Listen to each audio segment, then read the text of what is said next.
ये हैं बॉलीवुड के सबसे बड़े डायरेक्टर प्रोड्यूसर करण जौहर।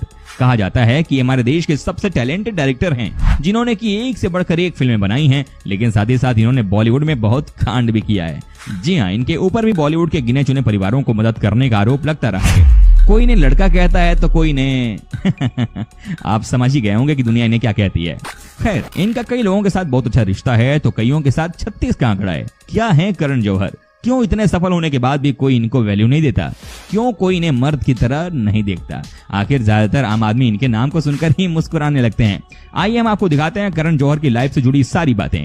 इस वीडियो को आप अंत तक जरूर देखिएगा। तो चलिए शुरू करते हैं आज का नया एपिसोड। दोस्तों, करण जौहर कब पैदा हुए थे, क्या इन्होंने पढ़ाई की है और किस किस फिल्मों को इन्होंने डायरेक्ट किया है, ये सारी बातें हम आपको वीडियो में आगे बताएंगे। लेकिन सबसे पहले हम आपको दिखाते हैं कि आखिर करण जौहर के नाम से लोग क्यों चिढ़ जाते हैं, क्यों करण जौहर के नाम से बॉलीवुड के कई लोग गुस्सा हो जाते हैं। क्या वाकई में ये बॉलीवुड के चुगलखोर हैं? आइए जानते हैं इनके बारे में। दोस्तों, करण जौहर एक ऐसा नाम जहां उनकी गिनती हिंदी फिल्म इंडस्ट्री के बड़े फिल्म मेकर्स में होती है। आमतौर पर फिल्म के डायरेक्टर्स को कभी स्क्रीन के सामने आने का, किसी बड़े स्टार की तरह मशहूर होने का कम ही मौका मिलता है, लेकिन करण ने तो जैसे सब बदल कर ही रख दिया हो। वो अपनी फिल्म के हीरो से ज्यादा सुर्खियों में रहते हैं। उनके स्टाइल, फैशन सेंस को दुनिया फॉलो करने लगी है। साथ ही मीडिया के कैमरे जैसे हर वक्त उनके पीछे ही रहते हैं। अब जब करण इतने बड़े स्टार हैं तो इनके साथ विवादों का रिश्ता होना भी तो तय ही है। वैसे तो करण अपने आप को विवादों से हमेशा दूरी रखते हैं, लेकिन इनके नाम ये बड़े विवाद हैं जो कभी भूले नहीं जा सकते हैं। करण जौहर के लाइफस्टाइल से परेशानी। दोस्तों, ये बात तो सबको पता ही है कि करण जौहर दूसरों से अलग हैं। यहाँ तक कहा जाता है कि ये खुद ही लड़के हैं और इन्हें लड़के ही पसंद आते हैं रिश्ता बनाने के लिए। इन्हें हैंडसम और बॉडी बिल्डर लड़के बहुत पसंद आते हैं। तभी तो कहा जाता है कि अपनी फिल्म के हीरो के साथ घंटों समय अकेले बिताते हैं। यही वजह है कि कई हीरो ने इनके साथ काम करने से इनकार कर दिया। माना जाता है कि ये सीधे होने का एक्टिंग करते हैं, लेकिन ये हैं टेढ़े। जी हाँ, इन्हें ज्यादातर समय लड़कों के साथ ही बिताना पसंद है। और क्यों, ये बताने की हमें जरूरत नहीं है, ये बात आपको ही पता ही है। करण जौहर क्या चीज है। ट्वीट विवाद। करण जौहर के ट्वीट को लेकर सोशल मीडिया पर खूब बवाल हो रहा है। दरअसल करण ने हाल में रिलीज हुई अक्षय कुमार की केसरी और शाहरुख खान की जीरो के कलेक्शन को लेकर एक ट्वीट को लाइक कर दिया। इसके बाद करण ट्रोलर्स से अपने आप को बचा नहीं पाए। करण पर यह आरोप भी लगा कि वो शाहरुख को नीचा दिखाने के लिए ऐसा कर रहे हैं। हालांकि करण ने ट्वीट कर बात संभालने की पूरी कोशिश की, लेकिन वो कहते हैं कि कमान से निकला तीर वापस नहीं आ सकता। ठीक उसी तरह करण का मामला हो गया है। दोस्तों, हम जानते हैं इनके लाइफ के बारे में। जी हाँ, कौन है करण जौहर और कैसे इन्होंने बॉलीवुड में अपना नाम बनाया है। करण जौहर का जन्म भारत के महाराष्ट्र राज्य के मुंबई में 25 मई 1972 को हुआ था। उन्होंने अपनी सारी पढ़ाई मुंबई से ही की है। स्कूल की शिक्षा उन्होंने ग्रीन लवांस हाई स्कूल से पूरी की। इसके बाद उन्होंने HR college of commerce and economics में नामांकन कराया। उन्होंने फ्रेंच में मास्टर डिग्री भी प्राप्त की है। करण जौहर की बायोग्राफी की पुस्तक का नाम एन अनसुटेबल बॉय है, जिसको पेंगुइन रैंडम हाउस इंडिया के द्वारा लॉन्च किया गया। इस पुस्तक में उनके बचपन से लेकर निर्देशक बनने तक की सभी बातों का जिक्र है। करण जौहर का पारिवारिक जीवन। दोस्तों, करण जौहर के पिता का नाम यश जौहर है, जो कि धर्मा प्रोडक्शंस के संस्थापक थे, और मां का नाम हीरू जौहर है। वो फिल्म निर्माता यश चोपड़ा की छोटी बहन है। करण जौहर अपने माता पिता की इकलौती संतान हैं। फिल्मों में अभिनेता के तौर पर किए गए कार्य। एक अभिनेता के रूप में उन्होंने अपने करियर की शुरुआत 1989 में दूरदर्शन पर आने वाले सीरियल इंद्रधनुष में काम करके किया था। इस सीरियल में उन्होंने श्रीकांत नाम के किरदार की भूमिका निभाई थी। फिर 1995 में आई फिल्म दिलवाले दुल्हनिया ले जाएंगे में उन्होंने अभिनेता शाहरुख के दोस्त की भूमिका निभाई थी। साथ ही इस फिल्म के लिए उन्होंने सहायक निर्देशक का भी काम किया था। फिर ये 2007 में फिल्म ओम शांति ओम में, 2008 में फिल्म फैशन और 2009 में फिल्म लक बाई चांस में कैमियो के रूप में दिखे।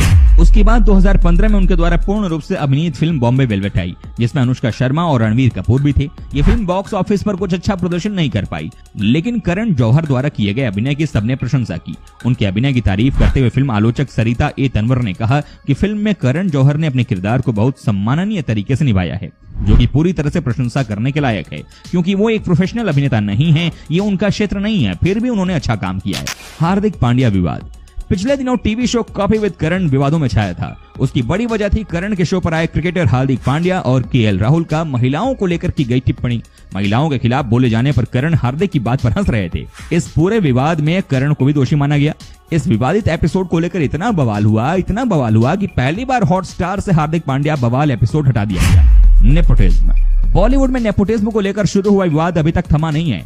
करण पर लगातार अपने जानने वाले लोगों को बॉलीवुड में लाने का इल्जाम लगता रहता है, लेकिन ये विवाद तब और बढ़ गया जब करण के शो में आई कंगना रनौत ने उनके ही शो में उन पर नेपोटिज्म को बढ़ावा देने का आरोप लगा दिया। इसके बाद इस विवाद ने खूब बवाल किया। करण काजोल विवाद। करण और काजोल के फैंस को धक्का तब लगा जब इन दोनों की 25 साल पुरानी दोस्ती टूट गई। दोस्ती टूटने की बात खुद करण ने अपनी बायोग्राफी में की थी। इन दोनों की दोस्ती टूटने की वजह अजय देवगन की फिल्म शिवाय और करण की फिल्म ऐ दिल है मुश्किल थी, जो एक ही दिन रिलीज हुई। हालांकि बाद में इन दोनों के बीच सब ठीक हो गया। पाकिस्तानी एक्टर्स के सपोर्ट में आए थे करण। साल 2016 में हुए उरी हमले के बाद भारत ने पाकिस्तानी कलाकारों का हिंदी फिल्मों में काम करना बैन कर दिया। उस दौरान करण की फिल्म ऐ दिल है मुश्किल रिलीज होने वाली थी, जिसमें पाकिस्तानी एक्टर फवाद खान काम कर रहे थे। बात इतनी बढ़ गई कि करण पर फवाद के सीन्स फिल्म से हटाए जाने की मांग होने लगी, लेकिन करण ने कलाकारों का समर्थन किया था, जिसके चलते करण के खिलाफ खूब नारेबाजी हुई। उनका पुतला फूंका गया। मधुर भंडारकर और करण जौहर। करण जौहर का धर्मा प्रोडक्शंस अपने कर्मचारियों के चलते फिर मुसीबत में था। पूर्व प्रधानमंत्री इंदिरा गांधी की जीवनी से मिलती जुलती कहानी पर फिल्म इंदु सरकार बनाने वाले निर्देशक मधुर भंडारकर को धर्मा प्रोडक्शंस की web series the fabulous life of Bollywood wives के नाम पर आपत्ति है। ये मामला आज भी चल रहा है और लंबा खींचेगा। मधुर भंडारकर ने उन पर उनकी फिल्म बॉलीवुड वाइफ्स का टाइटल हड़प कर इस रियलिटी शो में इस्तेमाल करने का आरोप लगाया था। अब फिल्म निर्माता मधुर भंडारकर ने करण जौहर की धर्मा प्रोडक्शंस को भेजे गए सभी नोटिसों को अपने ट्विटर अकाउंट पर साझा किया है। करण जौहर की कंपनी धर्मा प्रोडक्शंस को भेजे गए नोटिस में कहा गया है कि जब मधुर भंडारकर ने शीर्षक बॉलीवुड वाइफ्स पहले से ही पंजीकृत करवा रखा है, तो करण ने अपनी वेब सीरीज का शीर्षक the fabulous lives of Bollywood wives क्यों रखा? मधुर भंडारकर ने यह शीर्षक प्रोड्यूसर्स गिल्ड ऑफ इंडिया में पंजीकृत करवाया है। इंपा के गिल्ड को संपर्क करने पर उन्होंने भी इस बात की पुष्टि कर दी है कि मधुर ने अपनी कंपनी के साथ बॉलीवुड वाइफ्स शीर्षक पहले से ही पंजीकृत करवा रखा है। अच्छा दोस्तों, वीडियो में आगे बढ़ने से पहले जरा बताइए ना कि आप कहां से हमारा वीडियो टकटकी लगाकर देख रहे हैं जनाब? बताइए जरा। बता रहे हैं? अरे वाह, चलिए वीडियो में आगे बढ़ते हैं। करण जौहर और करीना कपूर। दोस्तों, कहा जाता है कि करण जौहर और करीना कपूर मिलकर बॉलीवुड के दूसरे कलाकारों का मजाक उड़ाते हैं। जी हां, कई बार ये बात करण जौहर ने भी कही है कि करीना कपूर ने बॉलीवुड की लेटेस्ट गॉसिप्स की जानकारी देती हैं, लेकिन शायद ही किसी ने सोचा होगा कि ये दोनों ही कुछ बड़े एक्टर्स को छोड़कर सबका मजाक उड़ाते हैं। करीना कपूर के पास काम नहीं है, वो सैफ के साथ सेट हैं शादी करके। करण जौहर का अपना प्रोडक्शन हाउस है, ऐसे में दोनों के पास पर्याप्त समय है कि लोगों की बुराई करते रहें। ऐसा हम नहीं बल्कि देश की जनता का मानना है। कॉफी विद करण के शो में भी ये यही काम करते थे। जब करण जौहर बोले, क्यों लोग मुझे छक्का यज्ञ कहते हैं? करण जौहर कैमरे के पीछे से बेहतरीन काम करते हैं। बतौर फिल्म मेकर उनका कद हिंदी फिल्म इंडस्ट्री में बहुत बड़ा है। वो ऐसे मुकाम पर बैठे हैं जहां हर नया डायरेक्टर पहुंचने की सपने देखता है, लेकिन करण जब कैमरे के सामने आते हैं तो उनके हाव भाव को लेकर लोग तरह तरह की बातें करते हैं। ट्विटर पर लोग उन्हें गे और पता नहीं क्या क्या कहकर पुकारते हैं। इस दुख की टीस उन्होंने हाल ही में बयान की। करण जौहर ने एक वेबसाइट पर कॉलम लिखी। इस कॉलम का नाम है करण अफेयर्स। इसमें उन्होंने सेक्सुअलिटी पर लोगों के भद्दे कमेंट्स के बारे में अपनी टीस को बयान किया है।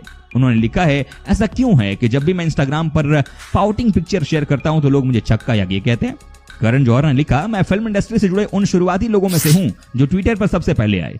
तब मुझे लगा था कि मैं एक ऐसे संसार में कदम रखने जा रहा हूं जहां लोग मुझे पसंद करेंगे, मेरे बारे में जानेंगे, मेरे काम के बारे में जानेंगे, सब कुछ बहुत अच्छा होगा। लेकिन जब मैंने यहां अपने विचार रखने शुरू किए और जो लोग मुझसे जुड़े उनकी भाषा मेरे प्रति काफी अपमानजनक होती है। सुबह उठते ही मुझे गे और कई भद्दे नामों से गुड मॉर्निंग कहा जाता है, लगातार मुझे छक्का कहा जाता है। उन्होंने आगे लिखा, मैंने ये जानने की कोशिश की कि आखिर क्यों लोग मुझे लगातार भद्दे नामों से बुलाते हैं। मैंने इस बारे में अपने दोस्तों से पूछा, परिवार में बात की, यहाँ तक कि थेरेपिस्ट से भी संपर्क किया। मैंने उनसे पूछा कि जब भी मैं इंस्टाग्राम पर पाउटिंग पिक्चर शेयर करता हूँ तो लोग मुझे छक्का या गे कहते हैं। मैंने थेरेपिस्ट से पूछा कि आखिर मेरे साथ ही लोग इस तरह से बातें क्यों करते हैं। समझता हूँ कि मैं बॉडी बिल्डर टाइप नहीं हूँ। मैं जब डांस करता हूँ तो भूल जाता हूँ कि मेरे हाथ और पाँव कहाँ जा रहे हैं। इसके साथ ही उन्होंने लिखा, हो सकता है मैं आपके जितना ही दुखी, अकेला और उलझा हुआ हूँ, लेकिन एक चीज मैं जानता हूँ कि मैं आपसे ज्यादा अच्छा इंसान हूँ। करण जौहर की फिल्म इंडस्ट्री में काफी दोस्त हैं। इस कॉलम के सामने आने के बाद फिल्म इंडस्ट्री के सितारे ट्विटर पर उनका समर्थन कर रहे हैं। करण के पुराने दोस्त शाहरुख ने भी ट्वीट कर कहा, तुम्हारी संवेदनशीलता, मेहनत और टैलेंट साबित करता है कि तुम किसी भी मामले में दूसरों से आगे हो। टेलीविजन पर किए गए कार्य। करण जौहर एक ऐसे सेलिब्रिटीज आधारित टॉक शो की मेजबानी करते हैं जिसमें भारतीय हिंदी फिल्म उद्योग से जुड़े हस्तियों को बुलाकर उनका साक्षात्कार किया जाता है, जिनमें से पहला सीजन 2004 से 2005 तक प्रसारित किया गया था, दूसरा सीजन 2007 में तथा तीसरे सीजन का प्रसारण 2010 से 2011 तक हुआ था। चौथा सीजन 2013 से 2014 तक और पांचवा सीजन 6 नवंबर 2016 में प्रसारित किया गया। इसके अलावा उन्होंने 2012 में माधुरी दीक्षित और कोरियोग्राफर रेमो डिसूजा के साथ झलक दिखला जा नामक शो को जज किया था। इसके बाद उन्होंने एक और शो में भी जज के रूप में काम किया जिसका नाम था इंडिया गॉट टैलेंट। इस शो में उनके साथ मलाइका अरोड़ा खान, फराह खान और किरण खेर ने भी जज के रूप में अपना योगदान दिया था। कॉस्ट्यूम डिजाइनर के रूप में किए गए कार्य। करण जौहर ने शाहरुख खान के लिए बहुत से फिल्म के लिए कॉस्ट्यूम डिजाइन का काम भी किया है। जिस फिल्म में शाहरुख खान उनके द्वारा डिजाइन किए हुए वस्त्र पहने हैं उन फिल्मों के नाम हैं दिलवाले दुल्हनिया ले जाएंगे, दिल तो पागल है, डुप्लीकेट, मोहब्बतें, मैं हूं ना, वीर ज़ारा और ओम शांति ओम। दोस्तों, बिना मेहनत के किसी को सफलता नहीं मिलती है। करण जौहर को भी पता है कि जब तक अच्छा काम नहीं करेंगे तब तक कुछ भी अच्छा नहीं होगा, लेकिन विवादों के साथ इनका गहरा नाता है। कुछ दिनों पहले इनके घर पर पार्टी हुई थी। जी हाँ, उस पार्टी में बॉलीवुड के कई ऐसे लोग थे जो कि नशे में पड़े हुए थे, लेकिन ये तो करण का स्टाइल है। दोस्तों, उम्मीद करता हूँ कि आपको हमारा ये एपिसोड पसंद आया होगा। साथ ही दोस्तों, अगर आपको इस वीडियो पर कोई राय देनी है तो आप हमें कमेंट कर सकते हैं। हमें आपके कमेंट का रहता है इंतजार।